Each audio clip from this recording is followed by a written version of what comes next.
Hey guys, Sid back here. Welcome back to the channel. If you're new to the channel, don't forget to hit the subscribe button so you can be part of the Stu crew.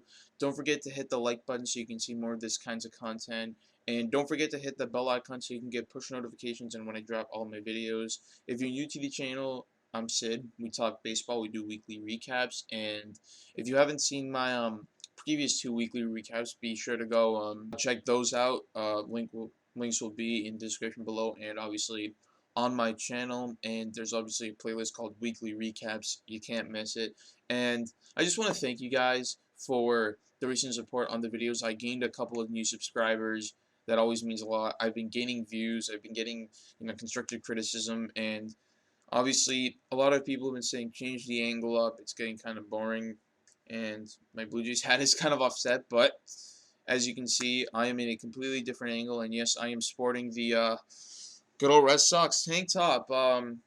Anyways, I'm gonna be doing the week 3 recap as I just mentioned, and this weekly recap will cover the first full week of spring training games, and a lot of people have been looking very good, very, very solid in spring training. People have been picking up the pace. People like Bobby Dahlbeck. I'm going to start off with one of my favorite players and someone I think is going to break out. Jaron Duran, Joey Gallo is doing phenomenal. And then you got like some other guys. And it's just really fun to see baseball back in action. And unfortunately, one of the games this past weekend did get canceled due to rain. And it sucks. You hate to see it. And a lot of teams have been. It's good to get back on the diamond for a lot of teams, and just be able to enjoy that. And that's what I really wanted to say.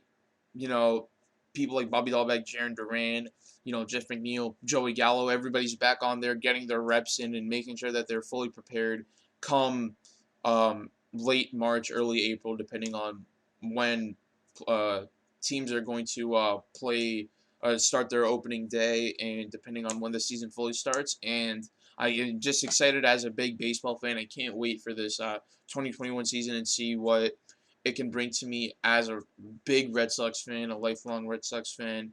And yeah, it's just fun to see players out there just having fun.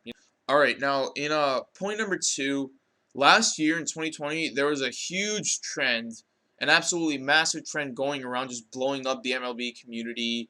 If you guys don't know, it's something called Slam Diego, and if you're not familiar with Slam Diego, then go screw yourself. You're not a baseball fan. But if you do know what Slam Diego is, all right, you know what?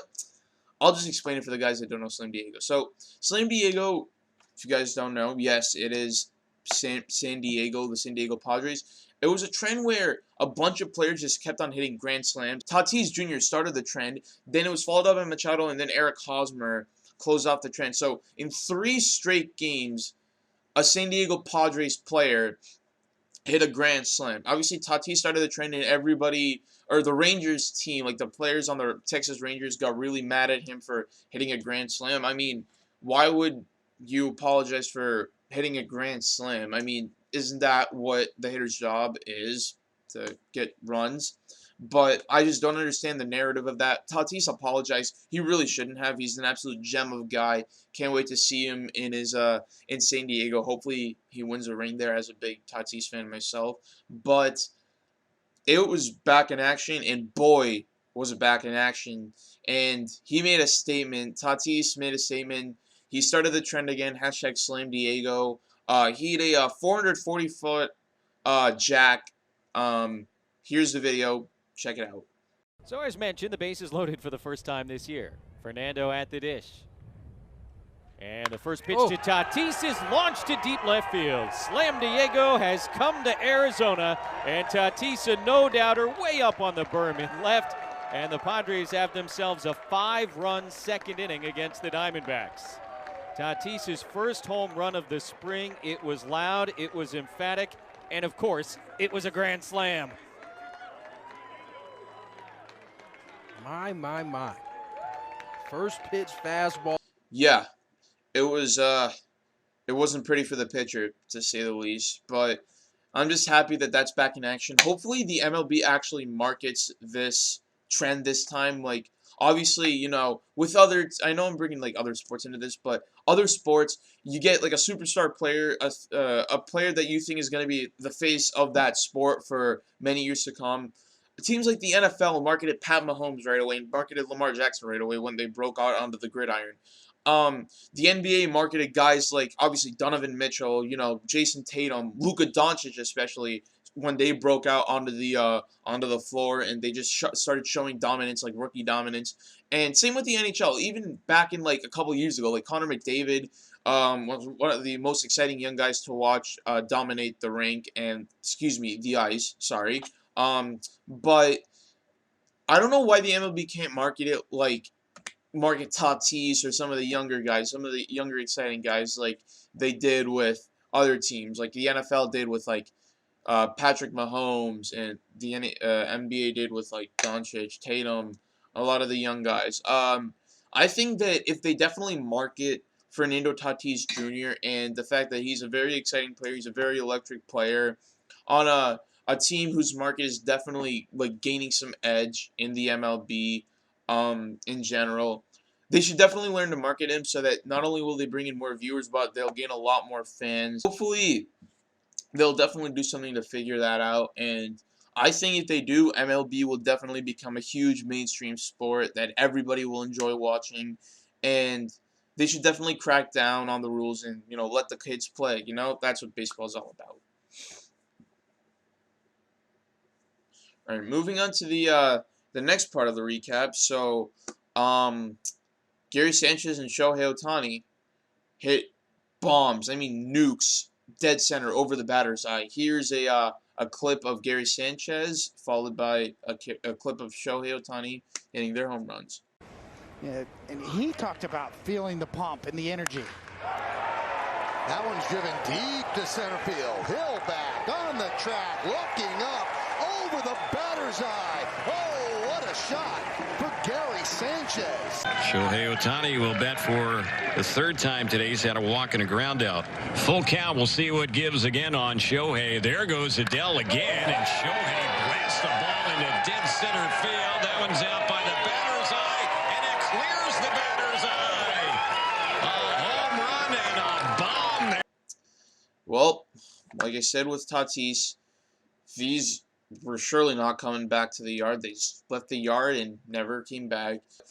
It's just exciting to see these power players. I hate Gary Sanchez. I hate the Yankees with a passion, but it's just, nice to see these power players get back into their groove, see them nuking, like absolutely nuking balls all over the place, especially Shohei Ohtani. I'm just super happy to see him back and pitching and, hitting and having fun over there on the diamond and on the mound and at the dish.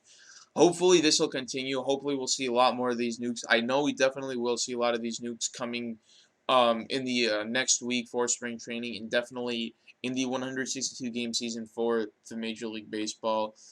That's definitely something to keep your eye out on, especially for like absolute monster home runs, things that the moment they leave the bat, they're not coming back. They're just out of here. You just take your lap around the base pads. And yeah, I was just excited to see that. So that's definitely something I definitely keep a lookout for if I was a baseball fan. And something interesting actually happened with Trevor Bauer. I know I talked about him in week 1, but he came up on the news, the MLB news recently. So if you guys don't know, Trevor Bauer pitched against the San Diego Padres, and something you may see what's wrong with Bauer pitching against the San Diego Padres, and nothing wrong necessarily, but he pitched with one eye closed. He pitched with his right eye closed, and he pitched against the Padres. He hurled a couple of innings, and when questioned about it, this was his response, his clown response. I figure if they can't score off me with one eye open, they can't score off me with 2 eyes open.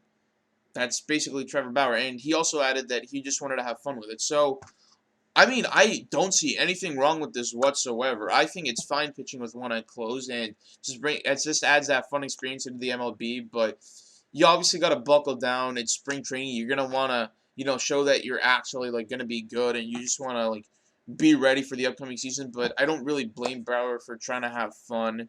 I mean, Bauer's always been that like clown type of guy to always bring that fun to the teams, and I think he definitely will bring the fun to the Los Angeles Dodgers this upcoming season.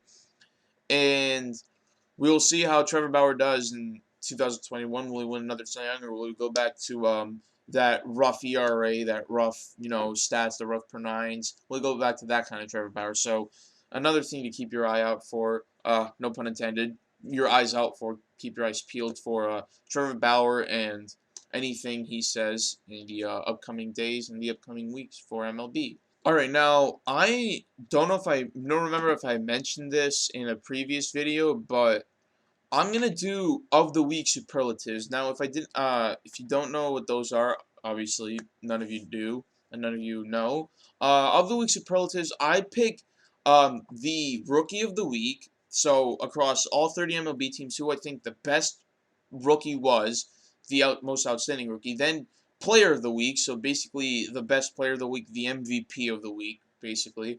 Then I do pitcher of the week. So obviously that's self-explanatory. And then I do play of the week. And I'm also going to do team of the week. I'm starting to consider that, but I may just do that when the MLB season comes around. I'm going to be starting off with rookie of the week, and call me biased if you want me to. I know I'm not biased. My rookie of the week this week goes to Bobby Dahlbeck of the Boston Red Sox. He plays a phenomenal first base. He's a phenomenal hitter. In 10 at-bats, he has 4 hits, and 3 of those hits are actually home runs. And he has a 400 average, which is obviously insane. He has a 500 on base, so half of the times he's up at the plate, he gets on base one way or another, whether it's a walk, a hit, stuff like that. And then this is the best part. His slugging percentage is 1,300. Yeah, you heard that right.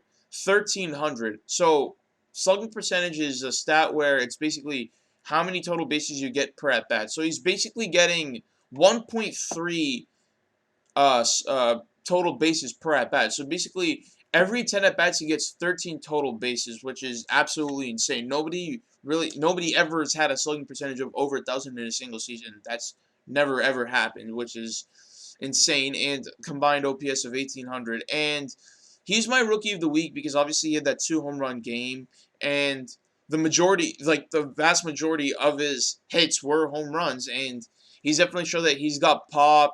He's definitely getting a lot more patient at the plate. He can draw like the walks and stuff. He definitely obviously has raw power, like I mentioned, and he has pretty good contact. He's 4 for 10 at the plate, which is actually very, very good. It's absolutely insane for a rookie. And that was a very tough one. I had to pick between him and Jarren Duran, but the reason I went with Dahlbeck is because he did have that 2 home run game, and he also has more home runs, and he does have a slightly worse average and a slightly worse OPS, but not by much. It's maybe like 50 points on the batting average and like 100 points on the slugging. And yeah, so Bobby Dahlbeck is definitely my rookie of the week for this past. All right, now moving on to player of the week, I'm going to go to the Texas Rangers, and I'm going to go with Joey Gallo. Joey Gallo has had, to say the least, a very, very, very, very good spring training. He's hitting 4 home runs, 8 RBIs. He has a 417 average with a 462 on base, and about, I think like a 1,900 OPS, something very, very high, something like some bloated number. But Joey Gallo has, I believe, the most home runs in spring training for any player, which is ridiculous. And he has a very high batting average, which I think is pretty insane considering the guy, he's a raw power guy. He doesn't have very good average. He does hit a lot of home runs, though.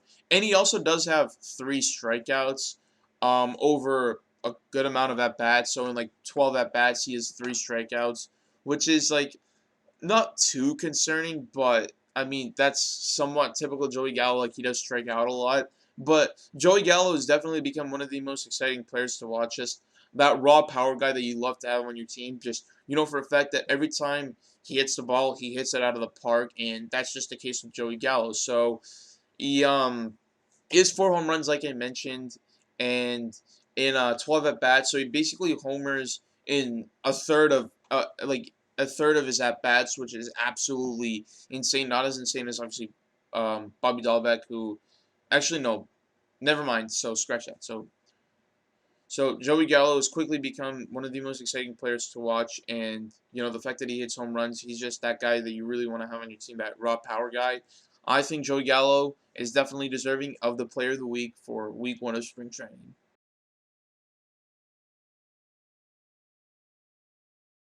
All right, now final of the week superlative. I got the Play of the Week, and this one was really tough. I had to pick between 3 of them, but ultimately I went with, you guessed it, Slam Diego, the Tatis 441-foot bomb. Now, you may be saying, why not do any other plays? Say, I was considering, what about the back-to-back jacks for the Boston Red Sox? And what about the 2-run walk-off home run for Chavis? Well, first of all, I don't want to sound biased. I mean, those were really good plays. But I also thought about this. So, Slam Diego was a massive trend back in 2020 with obviously the 3 straight games where the San Diego Padres players hit the 4-run jacks, the grand slams, if you will. People say grand slams. I don't know what I'm saying, but this started a trend. It brought the trend back, and it's exciting everybody in baseball, myself included. People like Talking Baseball, John Boy Media, everybody's just blowing up about it. Like, yo, Tatis just hit a 441-foot bomb. Did you hear about that? And obviously, because it's that big trend, it's just it's like garnering news attention and like reporters' attentions, and it's garnered my attention too. I admit that the Red Sox plays were amazing as a Red Sox fan myself, but they kind of flew under the radar a little bit, if you get what I mean. It's like, all right, yo, did you hear there was a back-to-back home runs hit by the Boston Red Sox? Or, hey, Chavis just hit a 2-run walk-off home run against the Baltimore Orioles. And I get that they were, like, pretty big plays, but they haven't really made the headlines, like the MLB, like, big headlines. And uh, Slam Diego. I don't know why I keep mentioning Grand Slam, but I keep saying Slam Diego. So. But when people heard that Tatis hit a Grand Slam, they were like, Slam Diego, Slam Diego, Slam Diego. It's just blowing up all over the place, and people definitely seem to enjoy a trend more, like a trend that's already built up and that's gonna be more exciting. And the fact that it's a trend started by the most exciting player in baseball right now, Fernando Tatis Jr. And I think that really has a lot to say about the Play of the Week, and I think that does go into Play of the Week. Say what you will about the fact that it's just a grand slam hit by a shortstop, 440 feet. Any other shortstop could do that, or any other player could do that. Yeah, I get it, but at the end of the day, it's a trend. Like, the fact that the trend is started by the same player that actually originally started the trend. I know that's confusing, but the fact that it was done like that made it all the more interesting and all the more fun to follow. And I definitely think that Slam Diego by Fernando Tatis Jr. 440-foot Grand Slam, that definitely goes to that's definitely what Play of the Week is, in my opinion. And that concludes the Week 3 recap. I hope that you guys certainly enjoyed the video. Again, subscribe, like, and, do the bell notification stuff.